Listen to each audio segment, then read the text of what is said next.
Boa Nova.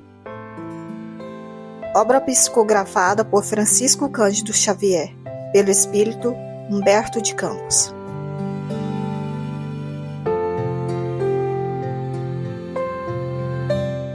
Capítulo 8. Bom ânimo. O apóstolo Bartolomeu foi um dos mais dedicados discípulos do Cristo, desde os primeiros tempos de suas pregações junto ao Tiberíades. Todas as suas possibilidades eram empregadas em acompanhar o Mestre na sua tarefa divina. Entretanto, Bartolomeu era triste, e inúmeras vezes o Senhor o surpreendia em meditações profundas e dolorosas. Foi, talvez, por isso que, uma noite, enquanto Simão Pedro e sua família se entregavam a inadiáveis afazeres domésticos, Jesus aproveitava alguns instantes para lhe falar mais demoradamente ao coração. Após uma interrogativa afetuosa e fraternal, Bartolomeu deixou falar-se o seu espírito sensível. Mestre, exclamou timidamente, não saberia nunca explicar-vos o porquê de minhas tristezas amargurosas. Só sei dizer que o vosso evangelho me enche de esperança para o reino de luz que nos espera os corações, além, nas alturas. Quando esclarecesse que o vosso reino não é deste mundo, experimentei uma nova coragem para atravessar as misérias da terra, pois aqui o selo do mal parece obscurecer as coisas mais puras. Por toda parte, é o triunfo do crime, o jogo das ambições, a colheita dos desenganos. A voz do apóstolo se tornava quase abafada pelas lágrimas. Todavia, Jesus fitou brandamente e lhe falou com serenidade. A nossa doutrina, entretanto, é a do Evangelho ou da Boa Nova. E já viste, Bartolomeu, uma boa notícia não produzir alegria? Fazes bem, conservando a tua esperança em face dos novos ensinamentos.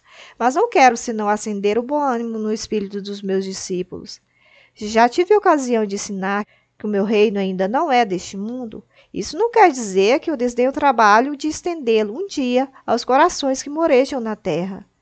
Achas, então, que eu teria vindo a este mundo sem essa certeza confortadora?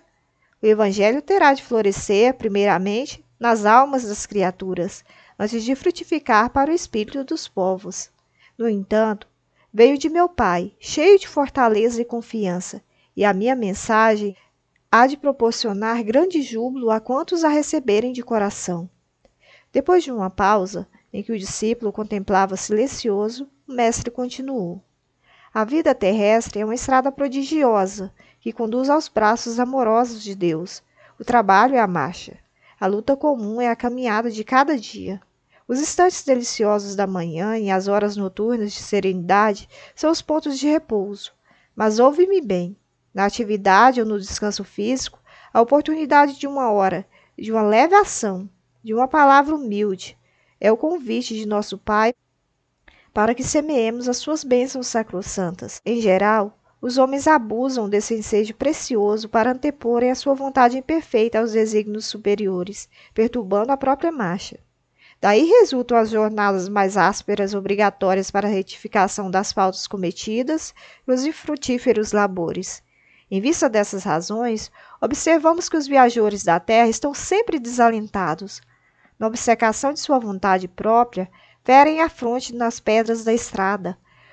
Cerram os ouvidos à realidade espiritual, vendo os olhos com a sombra da rebeldia e passam em lágrimas, em desesperadas imprecações e amargurados gemidos, sem enxergar a fonte cristalina, a estrela cariciosa do céu, o perfume da flor, a palavra de um amigo, a claridade das experiências que Deus espalhou para sua jornada em todos os aspectos do caminho. Houve um pequeno intervalo nas considerações afetuosas, depois do que, sem mesmo perceber inteiramente o alcance de suas palavras, Bartolomeu interrogou.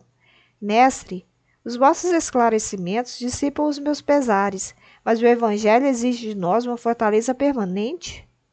A verdade não exige, transforma.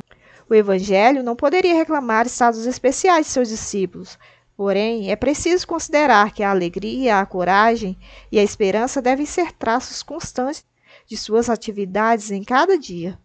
Por que nos firmarmos no pesadelo de uma hora se conhecemos a realidade gloriosa da eternidade com nosso Pai? E quando os negócios do mundo nos são adversos? E quando tudo parece uma luta contra nós? Perguntou o pescador, de olhar inquieto.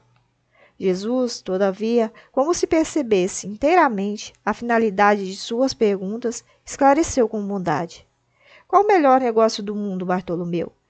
Será a aventura que se efetua a peso de ouro, muitas vezes amordaçando-se o coração e a consciência para aumentar as preocupações da vida material, ou a iluminação definitiva da alma para Deus, que se realiza tão só pela vontade do homem que deseja marchar para o seu amor por entre as luzes do caminho?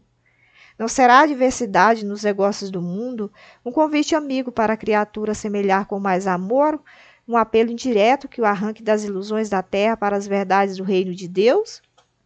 Bartolomeu guardou aquela resposta no coração, não todavia, sem experimentar certa estranheza, e logo, lembrando-se de que sua progenitora partira havia pouco tempo, para a sombra do túmulo, interpelou ainda, ansioso. Mestre, e não será justificável a tristeza quando perdemos o ente amado? Mas quem estará perdido se Deus é o Pai de todos nós? Se os que estão sepultados no lodo do crime hão de vislumbrar um dia a alvorada da redenção, por que lamentarmos em desespero o amigo que partiu ao chamado do Todo-Poderoso? A morte do corpo abre as portas de um mundo novo para a alma. Ninguém fica verdadeiramente órfão sobre a terra, como nenhum ser está abandonado, porque tudo é de Deus e todos somos seus filhos. Eis porque todo discípulo do Evangelho tem de ser um semeador de paz e de alegria. Jesus entrou em silêncio, como se houvera terminado a sua exposição judiciosa e serena. E, pois que a hora já ia adiantada, Bartolomeu se despediu.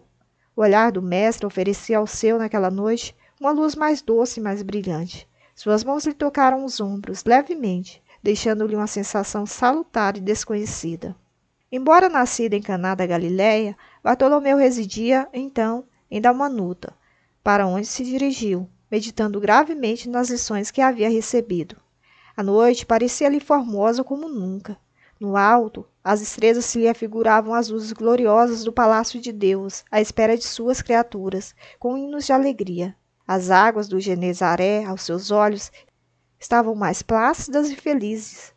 Os ventos brandos lhe sussurravam ao entendimento cariciosas inspirações, como um correio delicado que chegasse do céu. Bartolomeu começou a recordar as razões de suas tristezas intraduzíveis, mas, com surpresa, não mais as encontrou no coração. Lembrava-se de haver perdido a afetuosa progenitora. Refletiu, porém, com mais amplitude, quanto aos desígnios da providência divina. Deus não lhe era pai e mãe nos céus? Recordou os contratempos da vida e ponderou que seus irmãos, pelo sangue, o aborreciam e caluniavam. Entretanto, Jesus não lhe era um irmão generoso e sincero? Passou em revista os insucessos materiais. Contudo, que eram as suas pescarias ou a avareza dos negociantes de Betsaida e de Cafarnaum comparados à luz do reino de Deus que ele trabalhava para edificar no coração? Chegou à casa pela madrugada. Ao longe, os primeiros clarões do sol lhe pareciam mensageiros ao conforto celestial. O canto das aves ecoava em seu espírito como notas harmoniosas de profunda alegria. O próprio mugido dos bois apresentava nova tonalidade aos seus ouvidos. Sua alma estava agora clara, o coração aliviado e feliz. Ao ranger os gonzos da porta, seus irmãos dirigiram-lhe impropérios, acusando-o de mau filho, de vagabundo e traidor da lei. Bartolomeu, porém, recordou o Evangelho e se sentiu que só ele tinha bastante alegria para dar a seus irmãos. Em vez de reagir asperamente, como de outras vezes, sorriu-lhes com a bondade das explicações amigas. Seu velho pai o acusou igualmente, escorraçando-o. O apóstolo, no entanto, achou natural. Seu pai não conhecia Jesus e ele o conhecia. Não conseguindo esclarecê-los, guardou os bens do silêncio e achou-se na posse de uma alegria nova. Depois de repousar alguns momentos, tomou as suas redes velhas e demandou sua barca. Teve para todos os companheiros de serviço uma frase consoladora e amiga. O lago, como que estava mais acolhedor e mais belo. Seus camaradas de trabalho, mais delicados e acessíveis. De tarde, não questionou com os comerciantes, enchendo-lhes, aliás, o espírito de boas palavras e de atitudes cativantes e educativas. Bartolomeu havia convertido todos os desalentos num cântico de alegria. ao sopro regenerador dos ensinamentos do Cristo. Todos o observaram com admiração, exceto Jesus, que o conhecia com júbilo a nova atitude mental de seu discípulo. No sábado seguinte, o mestre demandou as margens do lago, cercado de seus numerosos seguidores. Ali aglomeravam-se homens e mulheres do povo, judeus e funcionários do Antipas, a par de grande número de soldados romanos. Jesus começou a pregar a boa nova e, a certa altura, contou, conforme a narrativa de Mateus, que o reino dos céus é semelhante a um tesouro que, oculto no campo, foi achado e escondido por um homem que, movido de gozo, vendeu tudo o que possuía e comprou aquele campo.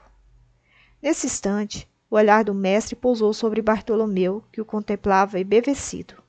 A luz branda de seus olhos generosos penetrou fundo no íntimo do apóstolo, pela ternura que evidenciava, e o pescador humilde compreendeu a delicada alusão do ensinamento, experimentando a alma leve e satisfeita, depois de haver alijado todas as vaidades de que ainda não se desfizera, para adquirir o tesouro divino, no campo infinito da vida.